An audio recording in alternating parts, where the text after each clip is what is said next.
Welcome to Big Tobacco Messed with the Wrong Moms. My name is Dorian Fuhrman.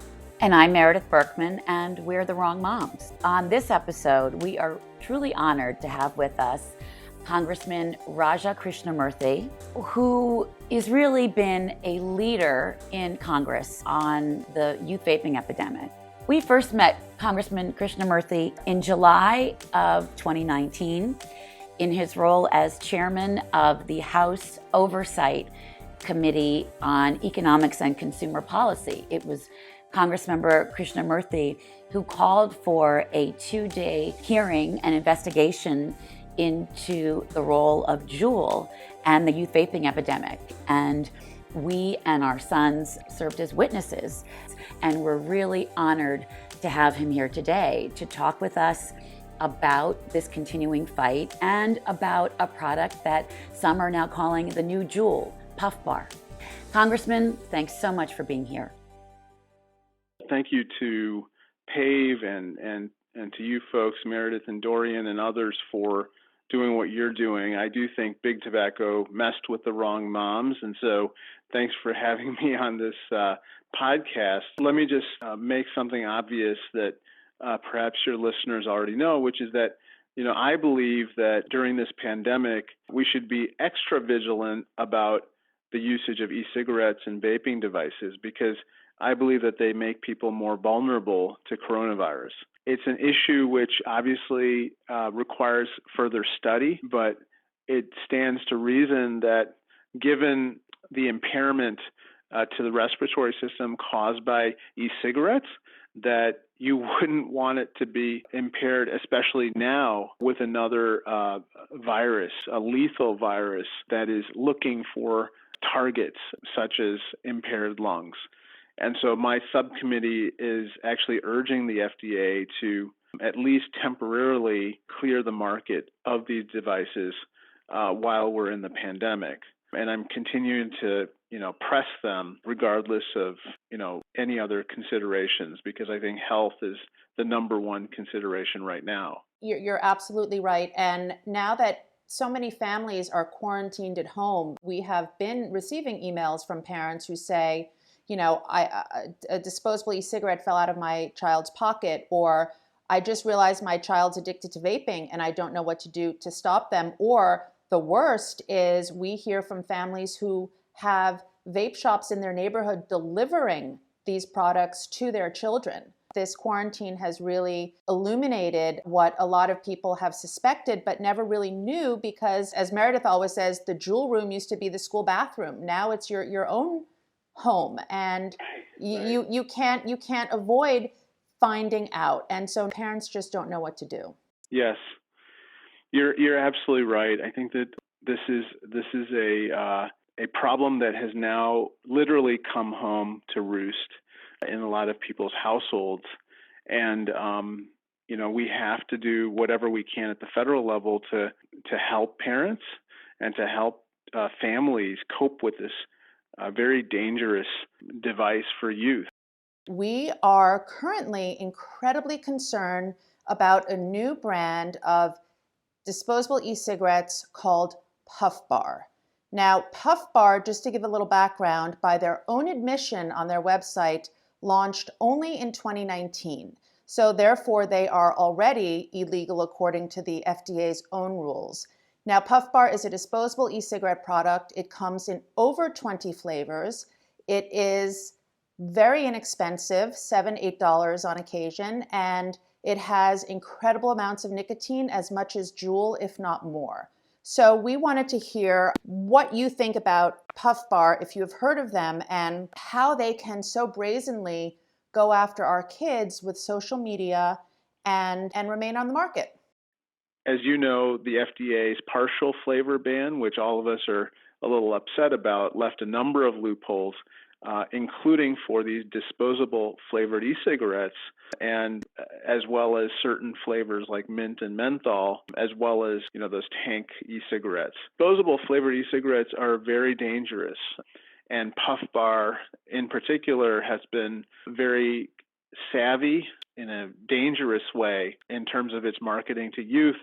And so we are going to take action. I think at the end of the day, the FDA is complicit in what's happening right now, and I think that people should hold them accountable. But we're going to do everything we can to take action to protect our youth, because as I said at our hearing before, our youth are not for sale, and we are not going to allow them to be targeted relentlessly in the way that they have been for the sale of e-cigarettes.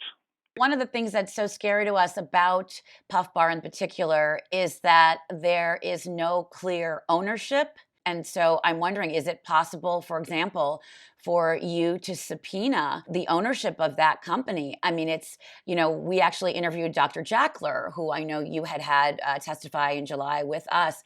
And Dr. Jackler refers to them, as do many others, as the new jewel. And he actually raised that issue with us. I mean, how can we allow this company to target kids directly breaking the rules, in addition to so many other things, being on the market illegally? They repeatedly talk about that they're healthier than cigarettes. All the things that Juul did. Can you subpoena to force whoever owns this company to come forward? We can, and before what we did was, in the case of Juul, actually, we actually put out a report that we issued and shared with the FDA with regard to these claims, which were obviously illegal. And the FDA at that time decided to issue a cease and desist letter to Juul. And Juul, instead of just modifying their marketing, decided to abandon all domestic marketing of their e-cigarettes. And I think that perhaps some similar type of action is necessary with regard to Puffbar too. We are afraid for our kids developing lungs during this pandemic. We're sending a letter to FDA demanding that they take it off the market immediately. One of our goals is also to launch a letter writing campaign, because we've been hearing from so many parents across the country who are frightened. And so that's why we're feeling like we need someone like you to demand action, because it's a pandemic. I think that what you're saying makes a lot of sense.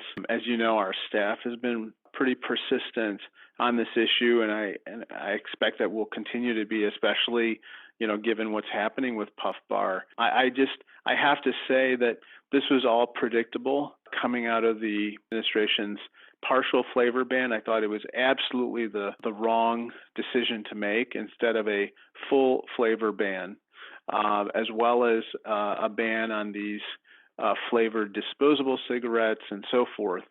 But I feel like it was a cynical move because they wanted to be seen doing something, but still allow for Puffbar and even Juul and some of these other makers to have an out and to be able to use the loophole within their ban to continue to sell to kids and others. And I think that that's something that we have to come to terms with as well.